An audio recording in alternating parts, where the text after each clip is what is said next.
भारत माता की, भारत माता की।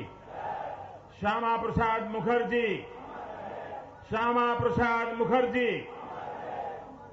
श्यामा प्रसाद मुखर्जी, श्यामा प्रसाद मुखर्जी। मंच पर विराजमान परम आदरणीय श्रीमान बादल साहब, हमारे वरिष्ठ मार्गदर्शक रहे हैं, ऐसे श्रीमान बलराम दास जी टंडन, वैसे ही हमारे वरिष्ठ मार्गदर्शक आदरणीय शांता कुमार जी, प्रदेश भारतीय जनता पार्टी के अध्यक्ष भाई कमल जी,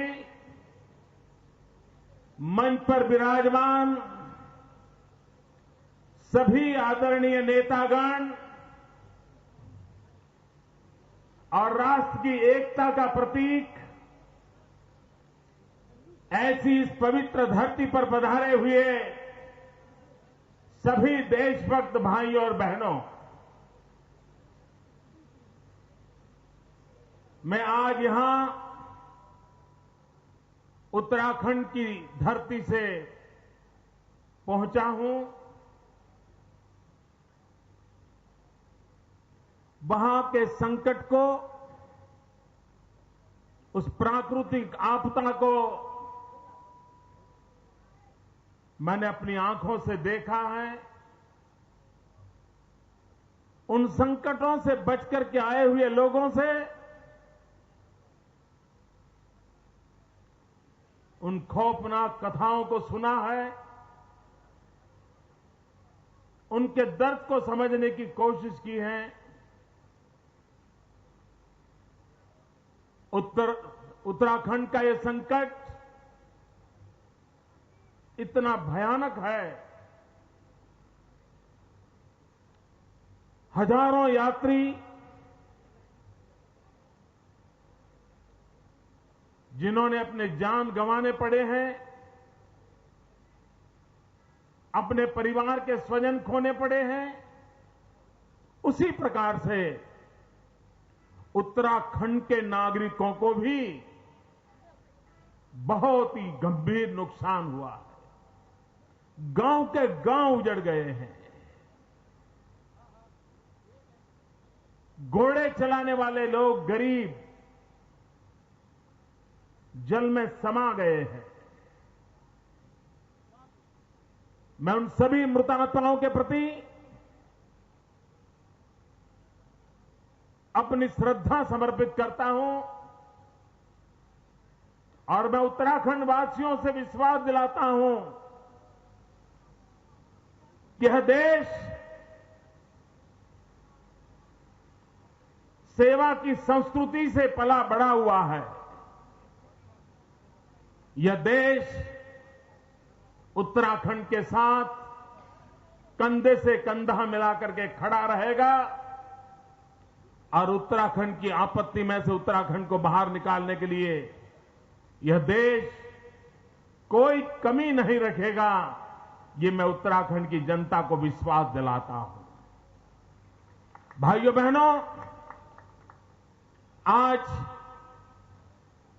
डॉक्टर श्यामा प्रसाद मुखर्जी का 60वां बलिदान दिवस है।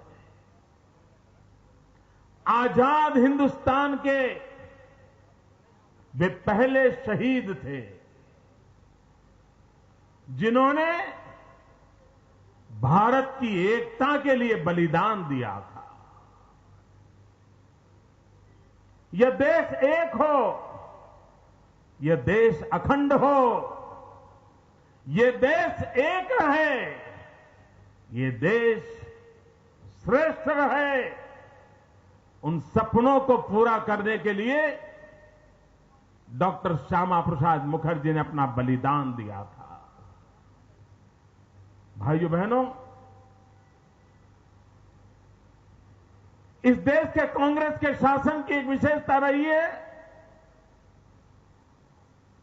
कि वे हिंदुस्तान की आजादी के, हिंदुस्तान के निर्माण में कितना ही किसी ने योगदान किया हो, कांग्रेस इसे स्वीकार करने को तैयार नहीं है।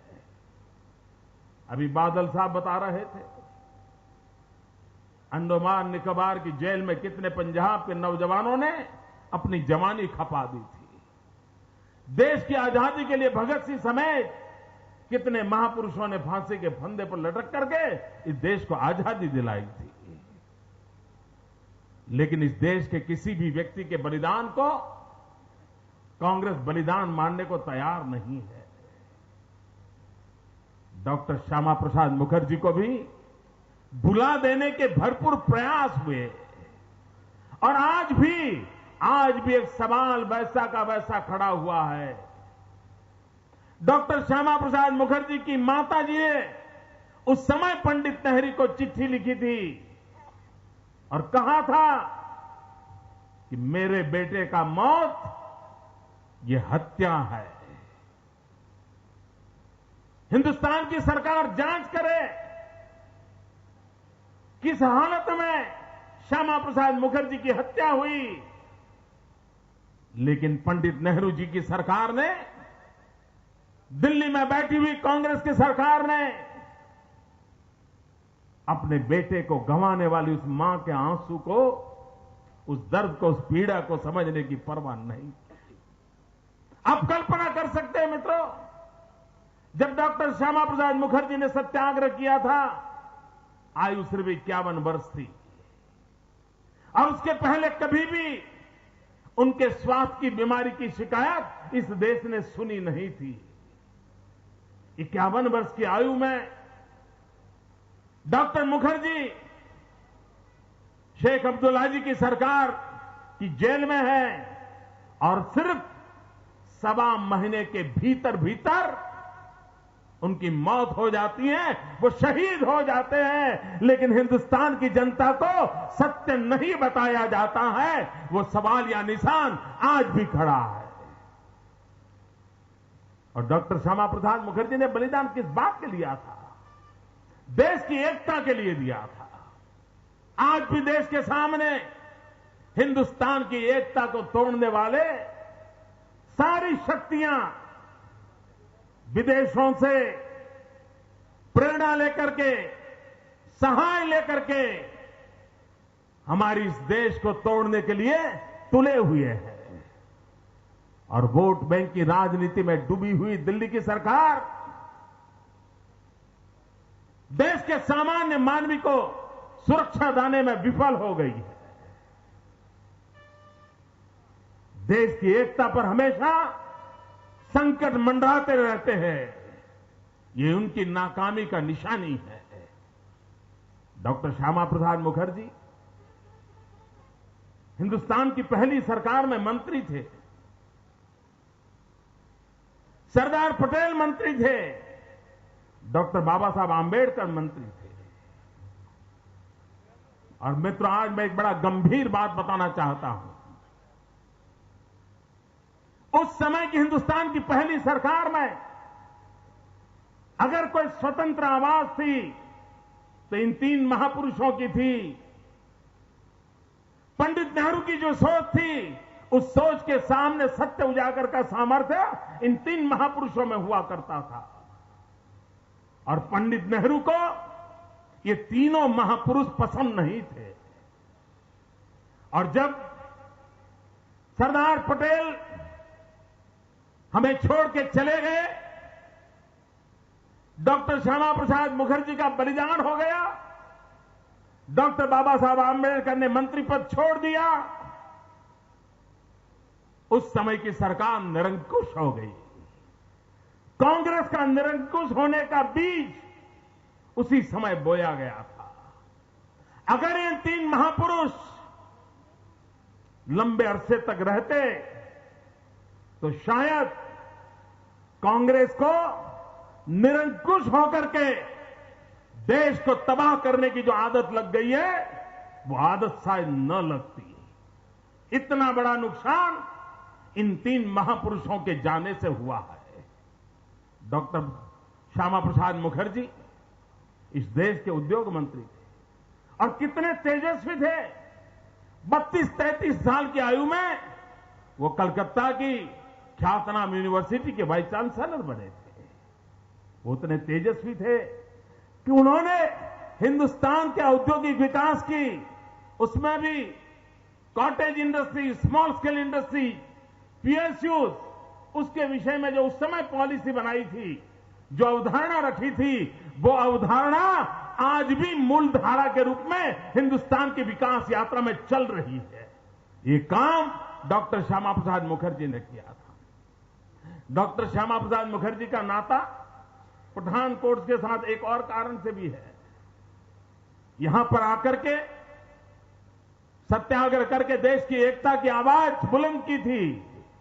लेकिन वही डॉक्टर श्यामा प्रसाद मुखर्जी जब उद्योग मंत्री थे और उस समय रेलवे के डिब्बों में परिवर्तन लाया गया था, तीसरे दर्जे के रेलवे के डिब्बे में, तो डॉक्टर श्यामा प्रसाद मुखर्जी ने दिल्ली से पठानकोट रेलवे के तीसरे दर्जे में सफर करके ये डिब्बे में क्या कमियां हैं, क्या सुविधाएं हो सकती हैं, खुद दौरा करके जांच करके हिंदुस्तान के रेलवे के डिब्बों में सुधार करने का संकल्प प्रकट किया और वो पठानकोट आए थे, दिल्ली से निकल करके पठानकोट आए थे।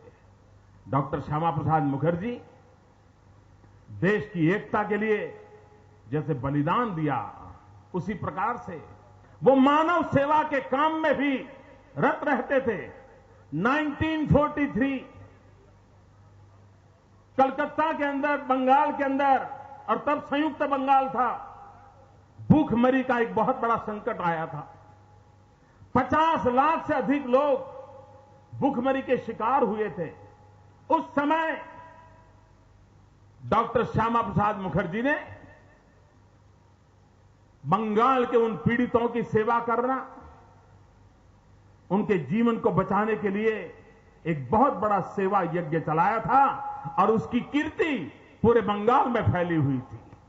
आज जब हम डॉक्टर श्यामा प्रसाद मुखर्जी के 60वें बलिदान का स्मरण कर रहे हैं तब, और उत्तराखंड की आपदा हमारे सामने है तब, डॉक्टर श्यामा प्रसाद जी के रास्ते पर चलने वाले हम सबका दायित्व बनता है कि जैसे 1943 में डॉक्टर श्यामा प्रसाद मुखर्जी ने बंगाल के पीड़ितों की सेवा की थी, हम भी उत्तराखंड के पीड़ितों की सेवा करने का आज संकल्प करेंगे।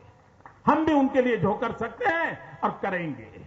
भाइयों बहनों, दिल्ली की मैं कांग्रेस सरकार के लोगों को तो शायद पता भी नहीं होगा कि श्यामा प्रसाद मुखर्जी नाम के इस देश में एक महापुरुष थे जो देश की एकता के लिए अपने आप को बलि चढ़ा दिया था। भाइयों बहनों, डॉक्टर श्यामा प्रसाद मुखर्जी हिंदुस्तान के पुनर्निर्माण के लिए भव्य भारत के सपनों को देखते हुए हमेशा शिक्षा पर बल देते थे। और डॉक्टर श्यामा प्रसाद मुखर्जी ने कहा था, आजाद हिंदुस्तान में हमने ऐसी यूनिवर्सिटियों का निर्माण करना होगा जो यूनिवर्सिटी राष्ट्र चेतना के केंद्र बने, राष्ट्र के विकास की धारा को बहाने वाले बने। लेकिन कांग्रेस पार्टी ने हमारी शिक्षा की व्यवस्था को इस प्रकार से कर दिया, आज देश का नौजवान बेरोजगार है। भाइयों बहनों, स्वयं दिल्ली सरकार के आंकड़े कह रहे हैं, अटल जी की सरकार के समय जितनी रोजगारी की संभावनाएं थी, जितने नौजवानों को रोजगार मिला था, पिछले 2 सरकारें इनकी यूपीए की चली, यूपीए 1, यूपीए 2, अटल जी के समय में जितने रोजगार मिले थे उससे आधे रोजगार भी नौजवानों को ये दिल्ली की सरकार नहीं दे पाई है। भाइयों बहनों, देश के नौजवानों को शिक्षा चाहिए, देश के नौजवान को रोजगार चाहिए।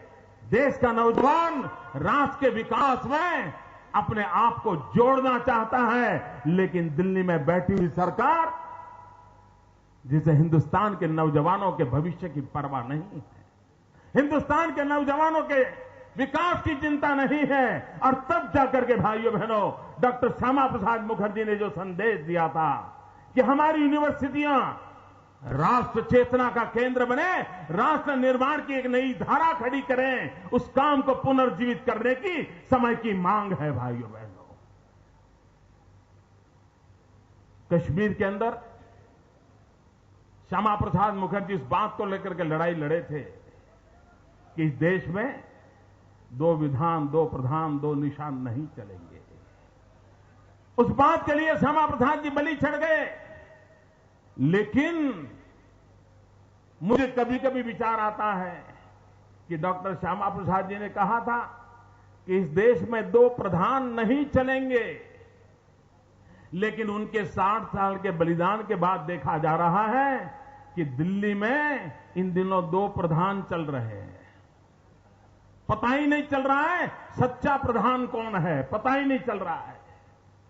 और इसलिए श्यामा प्रसाद जी का जो सपना था 2 प्रधानों से देश मुक्त कराओ, कश्मीर मुक्त कराओ, आज हमारा भी सपना होना चाहिए।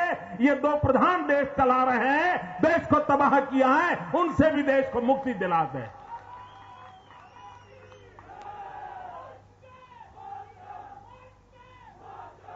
मित्रों,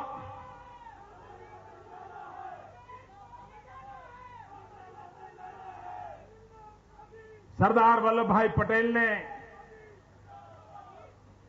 बड़ी कुशलता के साथ देश को जोड़ा, देश को एक किया।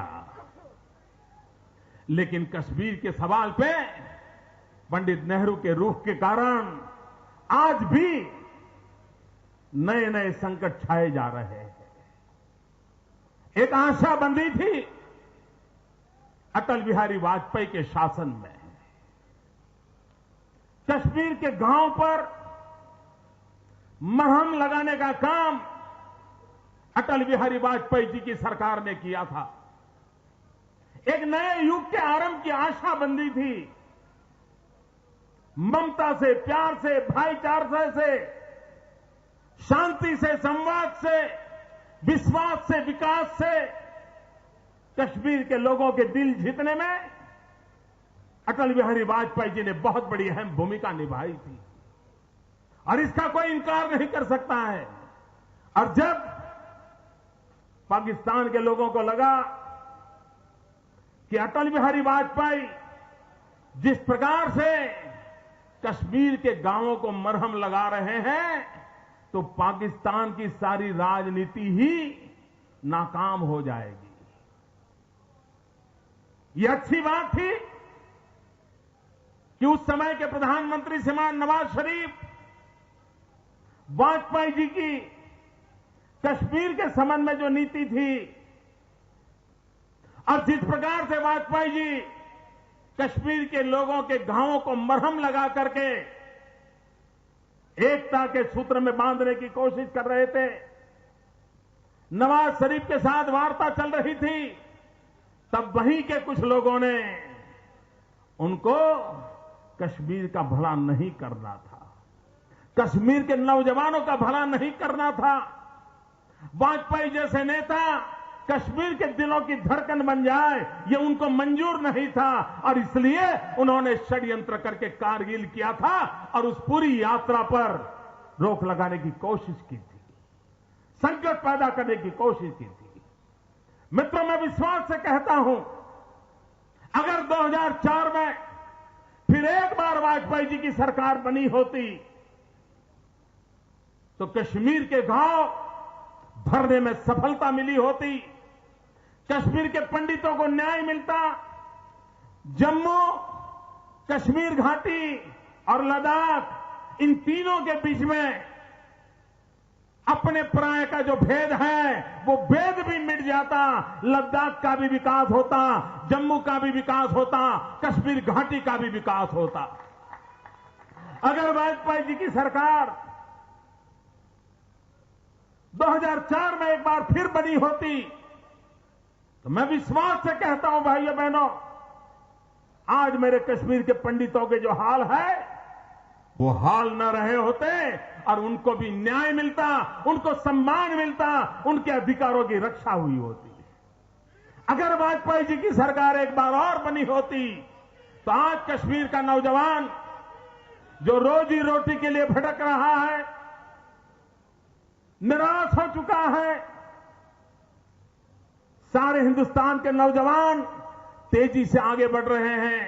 कश्मीर का नौजवान भी कदम से कदम मिला करके हिंदुस्तान के नौजवानों की तरह वो भी आगे बढ़ना चाहता है, लेकिन सत्ता के सुख में, नशे में चूर राजनेताओं को कश्मीर के युवाओं की भी परवाह नहीं है।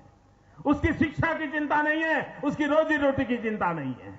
मैं आज एक अखबार में पढ़ रहा था, कश्मीर घाटी की 300 लड़कियां, कश्मीर घाटी की 300 कन्याएं राजस्थान में कोटा में जाकर के कोचिंग ले रही है।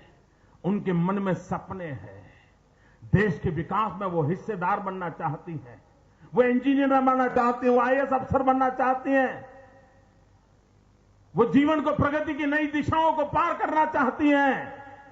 कश्मीर घाटी की ठंडी वादियों को छोड़ करके कोटा की गर्मी में जाकर के वो पढ़ने के लिए कोशिश कर रही है। यह दिखाती है कि कश्मीर घाटी का नौजवान विकास की यात्रा में जुड़ना चाहता है, उसको शांति का रास्ते पर आने का इरादा है। भाइयों बहनों, बम, बंदूक और पिस्तौल से रक्त तो बह सकता है,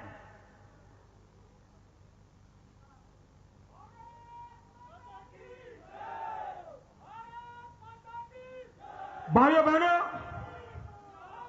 बम, बंदूक और पिस्तौल से किसी को मौत के घाट तो उतार दिया जा सकता है, लेकिन खुद की जिंदगी में कुछ नहीं पाया जा सकता। समय की मांग है, शांति, एकता, सद्भावना, जो श्यामा प्रसाद मुखर्जी का मंत्र था, उसको हम आगे बढ़ाएं। समय की मांग है एक नई आशा को लेकर के आगे बढ़ने की। और एक बात निश्चित है मित्रों, देश के नौजवान एक नई आशा के साथ, नए विश्वास के साथ विकास के राह पर चलने के लिए लालायित हैं, कुछ भी करने के लिए तैयार है। और इसलिए भाइयों बहनों, मैं आज जब श्यामा प्रसाद मुखर्जी के बलिदान के समय उन्हीं की मूर्ति की प्रतिमा के पास खड़ा हूं, तब उनके आशीर्वाद लेकर के मैं कश्मीर के नौजवानों से कहता हूं, आइए शिक्षा में, विकास में, प्रोफेशंस में अपने जीवन को जोड़िए। आपका भी भला होगा, आपके परिवार का भी भला होगा। और समय की मांग है, कश्मीर के गांवों को मरहम भरने का काम जो वाजपेयी जी ने शुरू किया था, कश्मीर के पंडितों को न्याय दिलाने का काम जो वाजपेयी जी ने शुरू किया था, जम्मू कश्मीर और लद्दाख, इनके संतुलित विकास का सपना जो वाजपेयी जी ने देखा था, जो पूरा सपना आज चूर चूर होकर के रह गया है। हम सबका जिम्मा है कि वाजपेयी जी ने जहां छोड़ा था उससे हमें आगे बढ़ाना है और से और आगे ले जाना है। और कश्मीर से कन्याकुमारी, हिंदुस्तान एक भी हो, हिंदुस्तान नेक भी हो, हिंदुस्तान सामर्थ्यवान भी हो, ये सपनों को हमने पूरा करना है। मैं प्रधानमंत्री जी से पूछना चाहता हूं, प्रधानमंत्री जी आप जवाब दीजिए देश को, क्या किया आपने? सरबजीत को मौत के घाट उतार दिया गया, क्या किया प्रधानमंत्री आपने? हमारी सेना के जवान उनके सर काट करके दुश्मन ले जाएं और 1 महीने के भीतर भीतर आपकी सरकार चिकन बिरयानी के भोजनों के साथ जयपुर के अंदर मीटिंग करे। और तब जाकर के सवाल उठता है कि आप देश के लिए क्या सोचते हैं, राष्ट्र की सुरक्षा के लिए क्या सोचते हैं। आप कल्पना कर सकते हैं मित्रों, पुरुलिया के अंदर विदेशियों ने आकर के विमान से शस्त्र फेंके थे। ढेर सारे शस्त्रों का जखीरा पुरेलिया के अंदर फेंका गया था। वो इस देश को तोड़ने वाले तत्वों के लिए था। इतने साल हो गए, आज भी पुरुलिया में शस्त्र फेंकने वाले लोग विदेशों में मौज कर रहे हैं और हिंदुस्तान की सरकार राष्ट्र की सुरक्षा के लिए ऊंची आवाज से बोल भी नहीं पा रही है। प्रधानमंत्री जी, देश पूछना चाहता है, आपने केरल के अंदर हमारे मछुआरों को मच्छी पकड़ने के लिए समुद्र के अंदर अपना व्यापार करने वाले लोग, मजदूरी करके मछुआरी करके जिंदगी जीने वाले गरीब मछुआरों को इटली के लोगों ने मौत के घाट उतार दिया गया। और आपकी सरकार इटली से उन गुनहगारों को लाने में असमर्थ रही। जब सुप्रीम कोर्ट ने डंडा चलाया और इटली के हाई कमिश्नर को जेल में बंद करने की नौबत आई, तब जाकर के उन गुनहगारों को लाना पड़ा। क्या कैसे चला रहे हो सरकार? जिस भूमि पर श्यामा प्रसाद मुखर्जी ने बलिदान दिया हो, देश के सामर्थ्य के लिए, देश की एकता के लिए, देश के शौर्य के लिए, उस देश की सुरक्षा का ये हाल आपने करके रखा है। और इसलिए भाइयों बहनों, आपका भविष्य कतई इस कांग्रेस के हाथ में सुरक्षित नहीं है।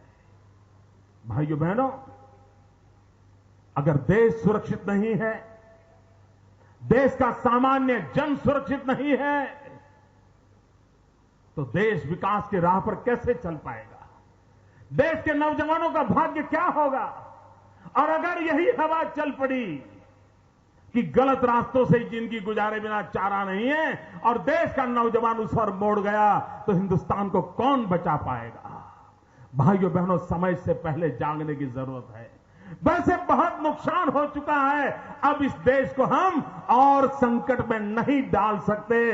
इस देश के नौजवानों के भविष्य को हम रोक नहीं सकते हैं। और इसलिए भाइयों बहनों, मैं प्रार्थना कर रहा हूं आपको, मैं देशवासियों से प्रार्थना कर रहा हूं, भारत के भविष्य के लिए, भारत के नौजवानों के भविष्य के लिए हमने बड़े विश्वास के साथ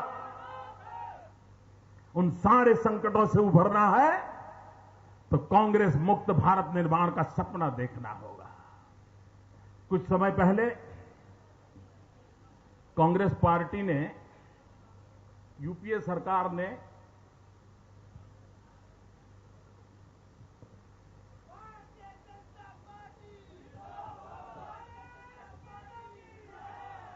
कुछ समय पहले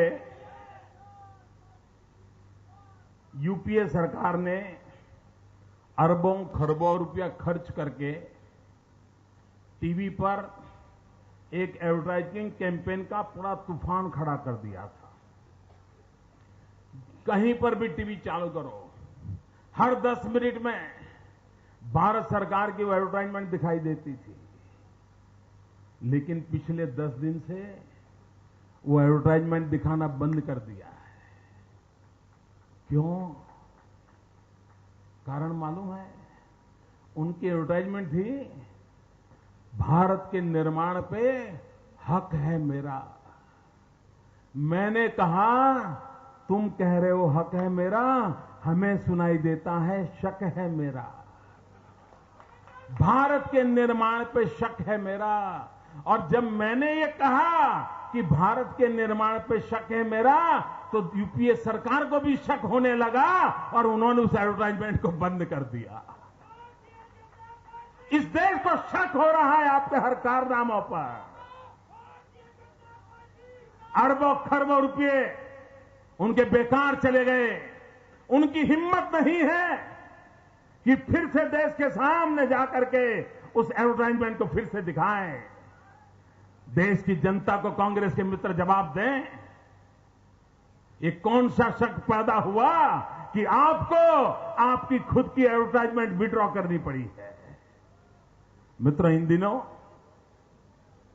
कांग्रेस पार्टी और रुपये के बीच में एक कंपटीशन चल रहा है।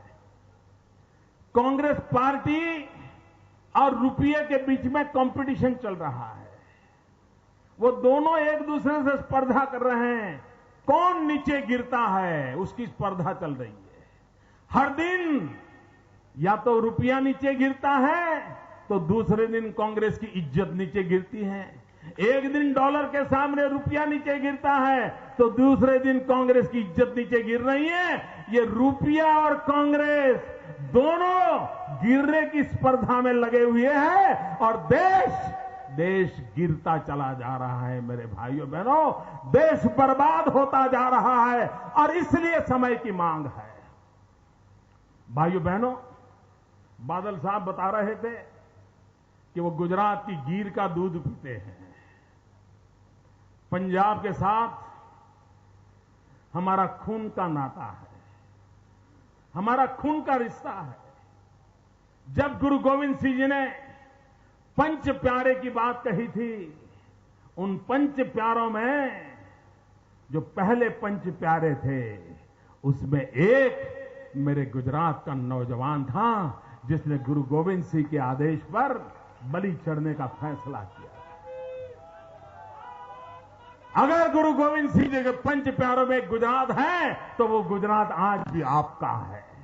वो गुजरात आज भी पंजाब के साथ है, वो पंजाब आज भी गुजरात के साथ है। मेरा और आपका खून का रिश्ता है। भाइयों बहना,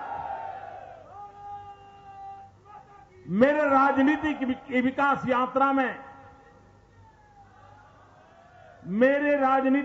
यात्रा में इस भूमि का विशेष रोल रहा है। और आज जब मैं बादल साहब के पास खड़ा हूं, शांता कुमार जी के पास खड़ा हूं, आदरणीय टंडन जी के पास खड़ा हूं, तो सार्वजनिक रूप से इस बात को गर्व से कहने का मुझे उचित लगता है। इसलिए मेरे मन की एक बात मैं बताता हूं। 1995 मैं गुजरात छोड़ करके चंडीगढ़ आया, पंचकुला में रहता था। 6 साल यहां रहा और उस समय मैं हरियाणा, हिमाचल, पंजाब, जम्मू कश्मीर, चंडीगढ़, इस सारे क्षेत्र में भारतीय जनता पार्टी का एक प्रभारी के नाते काम देखता था। हमारे वरिष्ठ नेता शांता कुमार जी, हिमाचल में मुझे उनकी उंगली पकड़ करके चलना सीखना मिला। मुझे एक नई समझ मिली, मुझे नई समस्याओं को समझने का अवसर मिला। मैं पंजाब में बादल साहब की उंगली पकड़ करके काम करता था। बादल साहब ने मुझे एक पिता की तरह प्रेम दिया था और साथी दलों के साथ कैसे काम करना, इसकी शिक्षा दीक्षा मुझे बादल साहब ने दी थी, टंडन साहब ने दी थी। उस समय मैं जम्मू कश्मीर में काम कर रहा था, अटल जी की सरकार थी और उस समय जम्मू कश्मीर में जो सरकार बनी वो फारूक अब्दुल्ला जी की थी और वो एनडीए के साथ थे। और उसके कारण मुझे बहुत समय तक स्वयं फारूक अब्दुल्ला के साथ काम करने का अवसर मिला था। हरियाणा में मुझे 2 दिग्गज नेताओं के साथ काम करने का अवसर मिला था। एक तरफ थे हिंदुस्तान के वरिष्ठ नेता देवीलाल जी, उनके पास बैठ करके मैंने उन सालों में काम किया था। और दूसरे थे चौधरी बंसीलाल जी। देवीलाल जी के परिवार के साथ काम करने का अवसर मिला, मुझे चौधरी बंसीलाल जी के परिवार के साथ काम करने का अवसर मिला। और एक प्रकार से जब मैं गुजरात में काम करता था, नई नई राजनीति में आया था और मुझे सबसे पहले एक संयुक्त सरकार में काम करने का अवसर आया एक संगठन के नाते। और उस समय मैं चिमन भाई पटेल की सरकार में, हम छोटे पार्टनर थे भारतीय जनता पार्टी के लोग, उनके साथ काम करने का अवसर मिला। हिंदुस्तान में राजनीतिक दलों को जोड़ने का काम अगर सबसे पहले किसी ने शुरू किया तो डॉक्टर श्यामा प्रसाद मुखर्जी ने किया था। जब 1952 में पहला चुनाव हुआ, उस चुनाव में कांग्रेस के खिलाफ जनसंघ एक राष्ट्रीय पार्टी के रूप में चुनाव लड़ रही थी। उस समय कांग्रेस का ही बोलबाला था। ऐसी स्थिति में भी जनसंघ के 3 लोग चुन करके आए थे, डॉक्टर श्यामा प्रसाद जी और 2 और लोग चुन करके आए थे। लेकिन पार्लियामेंट में सबसे पहले, हिंदुस्तान में पहली पार्लियामेंट में इस नेशनल डेमोक्रेटिक फ्रंट बनाने का काम डॉक्टर श्यामा प्रसाद मुखर्जी ने किया था और 35 एमपी का एक मोर्चा बनाया था जिसने कांग्रेस के कारनामों को खुला करने का काम पहली पार्लियामेंट में किया था। ये बीज बोए थे और हम भी आपातकाल आया, जनसंघ को बलि चलाना पड़ा, चढ़ा दिया, लेकिन देश में लोकतंत्र की प्रस्थापना करना यह हमारा चरित्र रहा है, ये हमारे संस्कार रहे हैं। हम जोड़ने वाले लोग हैं, हम दलों को भी जोड़ते हैं, हम दिलों को भी जोड़ते हैं और वो जोड़ करके आगे चलने वाले लोग हैं। हम देश हित से समाधान नहीं करते, हम वोट बैंक की राजनीति पर समाधान नहीं करते, हम दल को भी जोड़ेंगे, दिलों को भी जोड़ेंगे ताकि हमारा देश आबाद हो। श्यामा प्रसाद मुखर्जी के सपनों को हम साकार करें, इस काम को लेकर के हम कर रहे हैं। भाइयों बहनों, हमने विकास की नई ऊंचाइयों को पार करना है और मैं गुजरात के अनुभव से कहता हूं, बादल साहब हर बार गुजरात का जिक्र करते हैं, उनके मंत्रियों को भी कहते रहते हैं कि जरा जाओ गुजरात देख के आओ, आते भी हैं मंत्री सारे। जिसको भी विकास में रस है, ये सारे लोग आज गुजरात की चर्चा करते हैं। भाइयों बहनों, गुजरात आज जो कुछ भी विकास कर रहा है, इससे एक विश्वास देश में पैदा हुआ है। यही नागरिक देश के, यही सरकारें, यही मुलाजिम, यही पॉलिटिकल पार्टियां, यही कानून, यही नियम, उसके बावजूद भी देश को आगे बढ़ाया जा सकता है। गुजरात उसके लिए एक उत्तम उदाहरण है। मैं आपको विश्वास दिलाने आया हूं। भाइयों बहनों, ये देश आगे बढ़ने के हर शक्ति से भरा हुआ है। 65% नौजवान 35 से कम आयु के हैं। वे जिंदगी में कुछ करना चाहते हैं, वे आगे बढ़ना चाहते हैं, उन्हें अवसर चाहिए। अगर मैं विश्वास दिलाता हूं आपको, नौजवानों को अवसर मिला तो यह हमारे हिंदुस्तान को पिछले 60 साल में जितनी ऊंचाई प्राप्त नहीं हुई, इससे अनेक गुना ऊंचाई ये हमारे नौजवान हिंदुस्तान को दे सकते हैं। ये सामर्थ्य उनमें पड़ा है।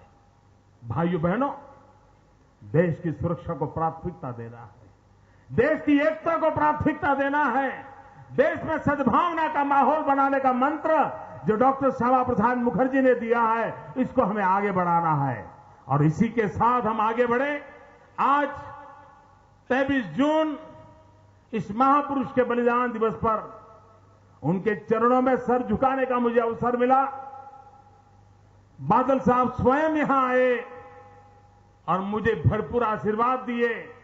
मैं बादल साहब का बहुत आभारी हूं। मैं भारतीय जनता पार्टी पंजाब इकाई, जम्मू कश्मीर इकाई का बहुत आभारी हूं कि उन्होंने देश के कोटि कोटि लोगों के सपनों को साकार करने के लिए फिर एक बार डॉक्टर श्यामा प्रसाद मुखर्जी के संदेश को घर घर पहुंचाने का संकल्प किया है। मैं उन सबका बहुत बहुत धन्यवाद करता हूं और मैं पंजाब की जनता का भी बहुत आभारी हूं, क्योंकि मेरे लालन पालन में इस धरती का भी बहुत बड़ा रोल रहा है। उन सबका अभिनंदन करते हुए मैं अपनी वाणी को विराम देता हूं। फिर एक बार बोलेंगे मेरे साथ, पूरी ताकत से बोलेंगे, भारत माता की। ऐसे नहीं, आवाज कश्मीर की घाटियों में भी सुनाई देनी चाहिए। भारत माता की, भारत माता की। श्यामा प्रसाद मुखर्जी, श्यामा प्रसाद मुखर्जी, श्यामा प्रसाद मुखर्जी।